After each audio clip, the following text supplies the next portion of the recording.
Donc comme vous en doutez, aujourd'hui on va parler de Tokyo Ghoul. Donc qu'est-ce que Tokyo Ghoul pour commencer? Alors Tokyo Ghoul, c'est un manga d'action fantastique, dramatique, psychologique et aussi considéré comme un horreur. Créé par Shueisha, édité par Shueisha au Japon et Kléna Manga en France. Et bah nous on n'a pas de chance parce que quand même on a vraiment un gros débit par rapport aux mangas qui ont été édités au Japon. Donc ce manga, bah, il finit en 14 tomes. Personnellement, j'en suis arrivé au 10, donc j'attends la suite avec impatience. Donc on attend. Bon, à part ça, le manga, bah il y a aussi l'animé, hein, parce que quand même un manga sans animé, c'est un petit bonus, on va dire, ce qui est fort sympathique. Donc qu'est-ce qu'il y a à dire sur l'animé? Bah l'animé, elle a 2 saisons. Mais nous, on va s'intéresser plutôt à la saison numéro 1, particulièrement l'épisode numéro 1. Parce que on n'aime pas le spoil, et je sais pas pour vous, mais quand on a quelqu'un qui vous spoil, on est plutôt de type comme ça. Donc, l'épisode 1, on va vous faire un court résumé, parce que ça sert à rien de vous faire un résumé trop long. On va juste essayer de vous expliquer la base. Donc, nous avons notre héros, Ken Kaneki, qui est avec son ami Ide. Ils sont super potes depuis l'enfance. Ils décida d'aller manger à leur habitude dans un restaurant, soit un peu de bouffe ou un steak haché, ou encore autre nourriture. Donc là, ce coup-ci, ils vont aller dans un café pour boire un café. Tu vas me dire, c'est logique.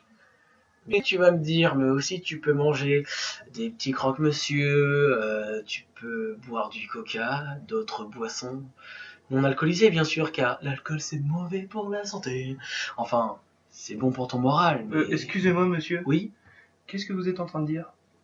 que l'alcool, il faut pas trop en abuser. C'est bien, mais pour tout le reste, Vous voulez parler du coca? en fait, on s'en fout royal de ce qu'il va bouffer le lendemain. On va continuer alors. Notre héros et Ide vont boire un café, et Ide, comme c'est ton ami un peu chaud, tu slip, va s'intéresser à une servante, enfin plutôt une serveuse, Toka. On va y revenir après. Donc notre héros après parle de son expérience visuelle sur une personne qui est rentrée dans le café récemment. Il ne connaît ni son nom, ni son âge, mais il sait qu'elle est malheureuse, très belle.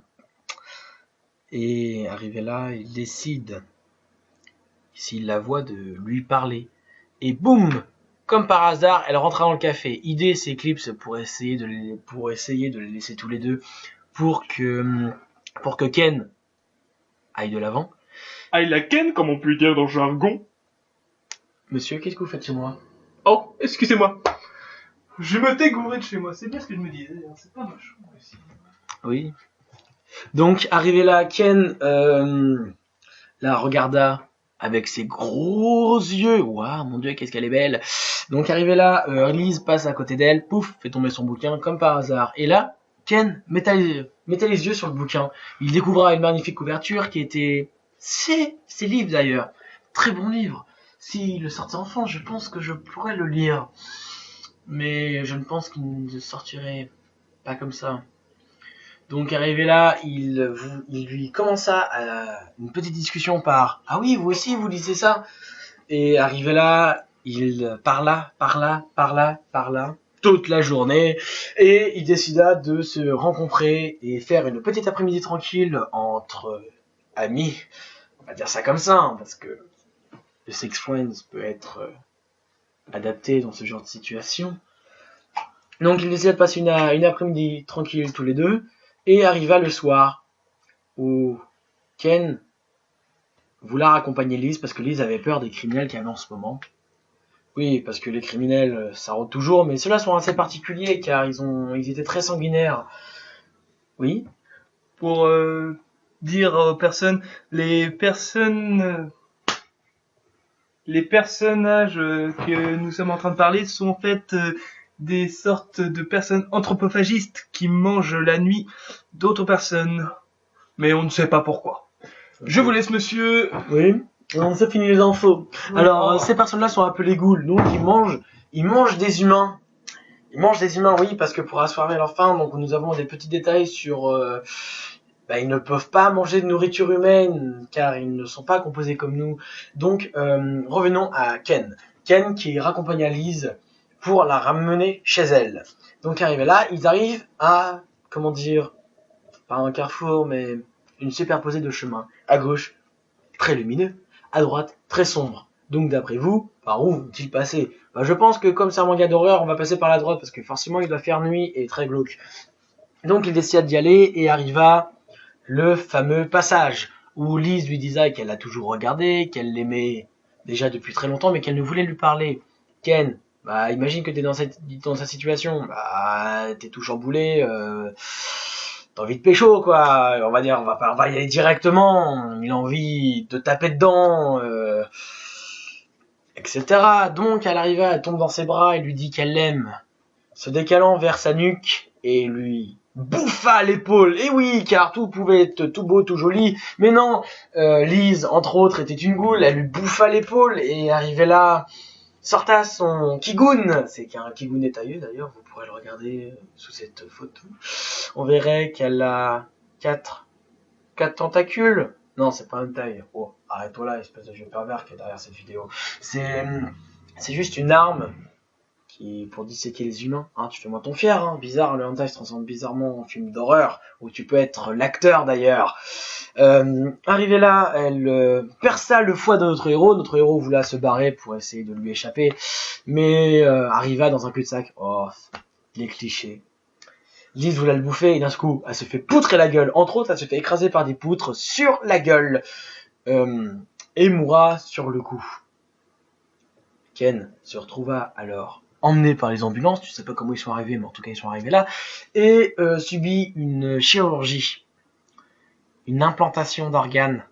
Et devine avec quelle personne on a remplacé son foie?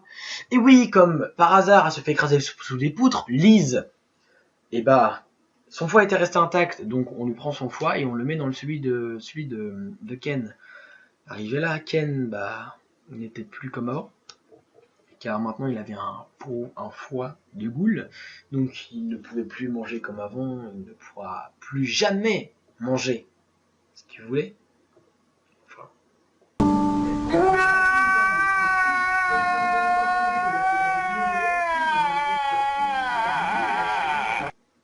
Il ne pourra plus rien faire, quoi. Parce que la vie d'un homme, c'est quand même manger. Donc déjà, si le simple fait de manger n'est plus respecté, ça devient un con. Ouais, un con. Un con. C'est tout ce qui peut rester de lui. Un très beau con. Un très beau. Ouais. Mais tu vas quand même t'y attacher parce que tu vas savoir comment il va s'en sortir. Donc arrivé là, tu vas tomber dans la folie de Ken qui ne va pas pouvoir manger d'autre que de l'humain, mais il ne veut pas l'accepter. Donc tu vas le voir tomber dans la folie, tu vas le voir sombrer, enfin, tout ce qui peut être comme ça. Mais tu vas l'aimer quand même, Ken, tu vas l'aimer. Donc c'est pour ça, donc c'était le résumé du premier épisode. Parce que après il y en aura plein d'autres, donc mettez dans les commentaires si vous voulez qu'on explique le reste.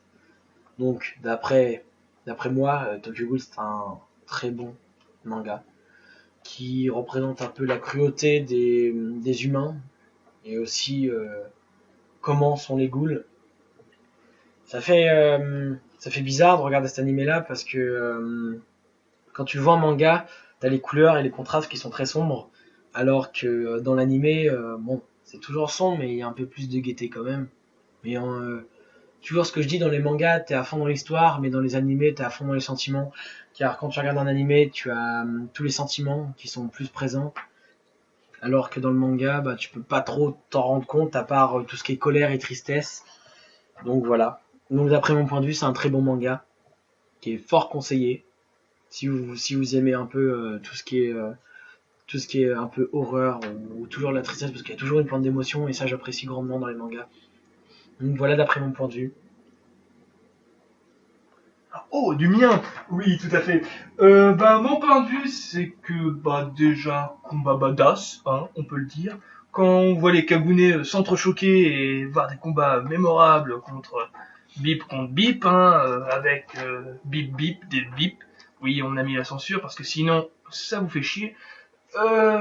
Ensuite, l'effet dramatique qu'on peut voir sur certains aspects, les moyens comment certains font pour bouffer tout en étant assez humains.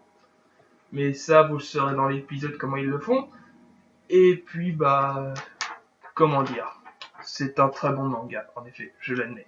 Donc moi je mettrais un 17 sur 20 car ça frôle une perfection, mais il manquerait encore tous les attributs humains et la face cachée d'un monde humain. Moi j'aurais bien voulu voir ce qui se passe derrière du chamboulement de la vie d'un humain, mais là on est plutôt sur un style Ken, centré sur Ken, alors que moi je suis plus à voir plus gros ce qui se passe vraiment derrière, si ça a chamboulé le reste du monde ou pas. Donc voilà, d'après mon point de vue sur les mangas. Donc, bah, maintenant, pour finir, on va vous laisser sur cette image. Cette image assez belle, je puis le trouver. Hein, pareil que pour Ryu. Et n'oubliez pas, mettez un pouce vert si vous avez aimé, un pouce rouge si vous avez détesté. Quoique on n'aime pas trop le rouge, on est comme les taureaux, ça pique. Les commentaires, mettez des commentaires constructifs. Hein. On a à peine débuté sur YouTube, c'est pour savoir un peu par où on va. Là, on vient de tomber dans le ravin, mais on veut savoir quelle branche accrocher pour pas tomber. Voilà, très belle métaphore, je viens d'avoir. Voilà. Et puis, bah, on vous dit bon courage. Bon courage, ouais. Bon visionnage. Bon visionnage surtout. Même si c'est fini la vidéo, on s'en fout. On veut dire bon machin. Voilà, parce que bon, c'est bon quoi. C'est bon. Donc votre passion soit toujours là. Bah nous on essaie de vous la transmettre. Même si la première vidéo ne sera pas à votre goût, on fera tout pour l'améliorer au fur et à mesure. Donc c'est pour ça que nous avons besoin de vos commentaires, car ça pourra nous faire avancer et donc créer un truc à votre image.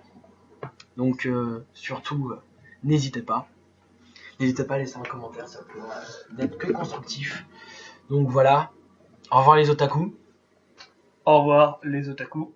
Et à bientôt pour une prochaine vidéo.